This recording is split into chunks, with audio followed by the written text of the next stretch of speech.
Setelah pasukan sekutu berhasil membuat Hitler bertekuk lutut pada tahun 1945, saat itu muncul masalah baru yang hinggap di benak banyak aktor yang terlibat dalam Perang Dunia II.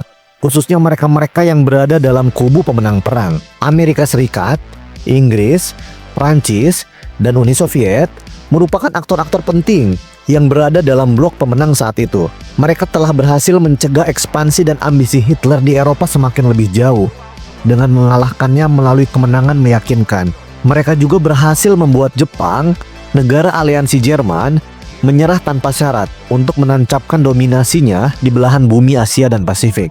Namun, para pemenang Perang Dunia II itu, baik Amerika Serikat, Uni Soviet, Inggris, dan Prancis, dibingungkan oleh satu pertanyaan mendasar. Bagaimana mengelola tatanan dunia baru pasca perang?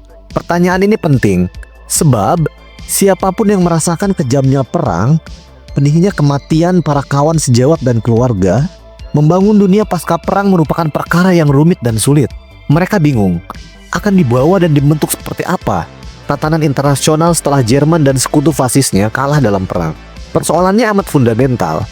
Beberapa kali komitmen perjanjian pasca perang dibentuk, beberapa kali pula komitmen tersebut dirusak dan memunculkan peperangan baru. Terhitung sejak perang 30 tahun berakhir di Eropa dan melahirkan perjanjian Westphalia, faktanya perang tidak benar-benar berakhir dan hilang sama sekali.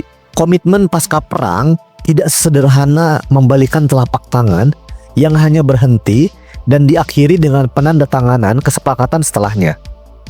Perang-perang baru faktanya tetap terjadi dan tak terhindarkan. Perang selalu muncul kembali, meski sebelumnya mereka telah berjanji untuk tak mengulanginya lagi. Inilah yang semakin membuat runyam dunia pasca perang. Impian untuk menghadirkan perdamaian abadi selalu ada. Namun, harapan-harapan itu selalu tenggelam seiring munculnya rivalitas baru dan godaan terhadap kekuasaan. Perang selalu menjadi momok yang mewarnai perjalanan peradaban manusia, dari satu peradaban ke peradaban lainnya. Tak terkecuali saat peradaban menjadi semakin modern seperti sekarang ini. Saat ilmu pengetahuan telah maju dan berkembang, saat penemuan-penemuan teknologi baru yang sebenarnya bisa dimanfaatkan untuk hal-hal yang lebih positif bagi kebermanfaatan umat manusia, toh faktanya perang selalu muncul dan digemari. Intinya, semakin majunya peradaban manusia bukanlah jaminan bahwa perang tak akan lagi muncul. Peperangan tetap dan selalu meletus serta mewarnai dinamika peradaban manusia sepanjang sejarahnya. Adapun perang besar lainnya yang lahir di era peradaban manusia paling modern adalah Perang Dunia I dan Perang Dunia II. Selain itu, ada juga Perang Dingin yang akan kita bahas dan bicarakan saat ini. Dilihat dari frekuensinya, perang memang seolah telah menjadi tragedi kemanusiaan yang akan terus ada. Walau di dalam setiap peperangan, penyebab awal dan intensitas yang mewarnai jalannya konflik tidak pernah sama. Kita kembali lagi ke pertanyaan awal tentang Perang Dingin. Bagaimana para pemenang akhirnya memutuskan mengelola tatanan dunia pasca perang setelah Hitler kalah? Setelah perang berakhir, para pemenang memang berembuk untuk membagi wilayah Jerman ke dalam 4 hingga 5 sektor. Bahkan pembicaraan soal itu sebenarnya pernah terjadi dalam konferensi Teheran pada tahun 1943 yang mempertemukan 3 pemimpin besar, Winston Churchill, Joseph Stalin, dan Franklin D. Roosevelt. Adapun pembagian Jerman setelah perang tak lain ditujukan untuk mengendalikan dan mengontrol kekuatan Jerman agar tidak kembali menjadi agresif seperti di masa sebelumnya, agar Jerman lemah dan tak dapat bergerak bebas, agar Jerman bisa dikontrol dan tidak kembali berulah dengan pongah dan sembrono seperti di masa lalu di bawah Hitler. Nantinya, pembagian wilayah Jerman ini, masing-masing sektor diurus dan dikuasai oleh satu aktor pemenang di antara 4 negara yang ada plus 1 negara tambahan, baik itu Uni Soviet, Amerika Serikat, Inggris, maupun Prancis. Termasuk Polandia yang mendapatkan mandat pengelolaan wilayah Jerman bagian timur. Intinya, masing-masing aktor semuanya berhak atas wilayah Jerman yang telah dibagi. Namun yang menarik, dalam perjalanannya, Sektor-sektor wilayah yang dikuasai oleh 3 negara, baik Inggris, Amerika Serikat, dan Prancis, pada akhirnya digabung hanya menjadi satu sektor, yang disebut sebagai Trizone, dan kelak, wilayah ini dikenal sebagai Jerman Barat. Sementara wilayah yang dikuasai Uni Soviet, wilayahnya tetap terpisah, dan memiliki tipe dan corak pemerintahan sendiri.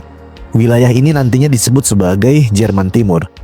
Secara ideologi, Jerman Barat yang berada di bawah perwalian Amerika Serikat, Inggris, dan Prancis mewakili sistem kapitalisme dan demokrasi liberal. Negara ini mengadopsi nama resmi Federal Germany Republic. Adapun Jerman Timur menganut komunisme. Negara yang berada di bawah kontrol Uni Soviet ini mereinkarnasi diri sebagai Germany Democratic Republic. Perbedaan dan corak ideologi kedua wilayah Jerman tersebut, baik antara Jerman Barat maupun Jerman Timur, nantinya menjadi representasi dan gambaran persaingan serta konflik dua kubu, kapitalis komunis, yang akan mewarnai dinamika era Perang Dingin di masa-masa berikutnya. Perang Dingin adalah perang pengaruh antar negara adidaya pasca Perang Dunia II berakhir. Perang tersebut singkatnya adalah babak baru persaingan dua negara antara Uni Soviet dan Amerika Serikat untuk memperebutkan pengaruh ekonomi, politik, dan ideologi di panggung dunia. Uniknya, pertarungan pengaruh dan konflik yang terjadi tidak melibatkan konfrontasi terbuka dan terang-terangan. Mereka tidak berperang dan saling berhadapan secara langsung. Keduanya merasakan ketegangan dan permusuhan, namun semuanya dilakukan melalui tangan lain, aktor yang berada di bawah pengaruh dan kekuasaan keduanya. Selama Perang Dingin, Amerika Serikat dan Uni Soviet tidak bertarung face to face, layaknya petinju yang saling baku hantam di ring tinju. Mereka bersih tegang, tapi melalui cara yang tidak langsung.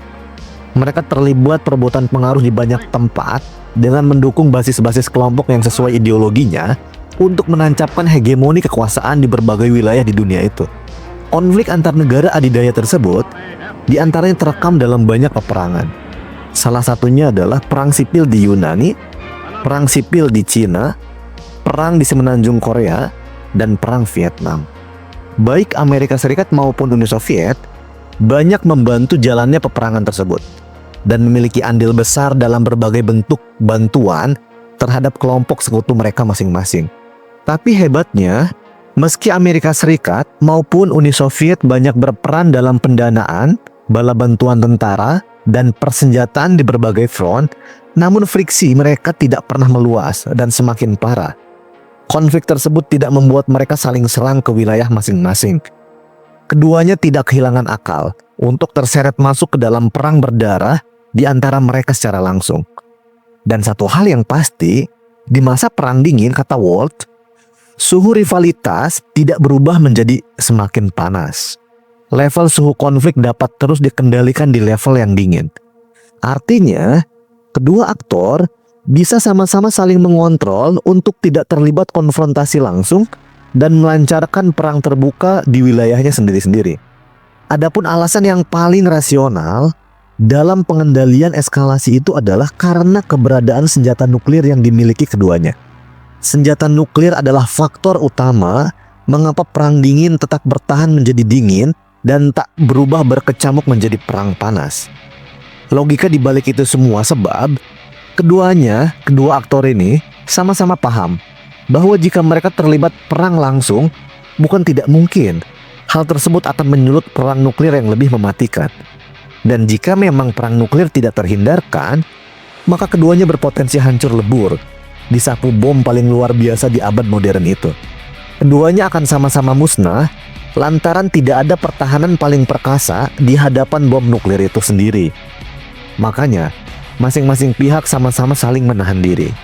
Dalam istilah strategis, kemampuan nuklir untuk mencegah eskalasi perang telah membawa manfaat sekaligus peringatan keras yang dikenal dengan istilah Mutual Assured Destruction.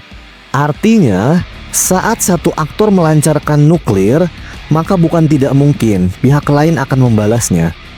Sehingga konsekuensinya tidak akan ada pemenang dalam perang nuklir seperti itu. Sebab, dua aktor yang terlibat akan sama-sama binasa. Itulah yang dimaksud dengan Mutual Assured Destruction atau MAD. MAD akan terus selalu diingat sebagai pencegah perang antar negara pemilik nuklir, kecuali memang ada negara tertentu yang benar-benar superior di atas segalanya.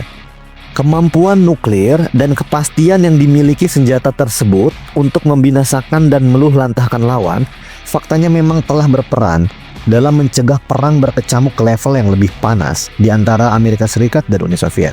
Itulah asal muasal rivalitas keduanya yang tak pernah berubah hingga melibatkan kontak langsung. Makanya disebut sebagai perang dingin. Perang yang tertahan dalam eskalasi tertentu dan tidak pernah berubah menjadi perang panas yang terbuka dan secara langsung melibatkan keduanya. Tapi jangan disangka bahwa perang dingin berjalan tanpa ada sama sekali potensi ke arah perang langsung. Yang menarik adalah di masa perang dingin sebenarnya ada satu momen krusial yang bisa dibilang amat berbahaya dan sangat menentukan nasib dunia selanjutnya. Di tahun 1962 sempat muncul krisis misil Kuba, sebuah krisis di mana perang nuklir hampir terjadi. Saat itu konfrontasi kedua negara hampir mencapai puncak yang paling mengkhawatirkan.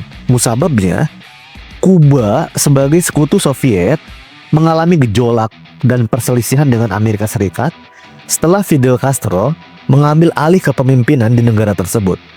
Castro yang berhaluan kiri dianggap berbahaya oleh Amerika Serikat, dan Amerika Serikat mencoba untuk menggulingkannya namun gagal.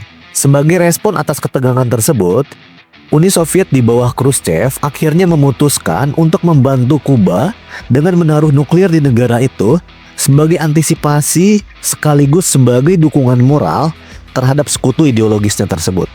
Sayangnya, rencana ini terendus oleh informasi intelijen Amerika Serikat, di mana pengangkutan rudal melalui kapal Uni Soviet teridentifikasi oleh pesawat pengintai dan mau tak mau akhirnya diblokade oleh Angkatan Militer Amerika Serikat.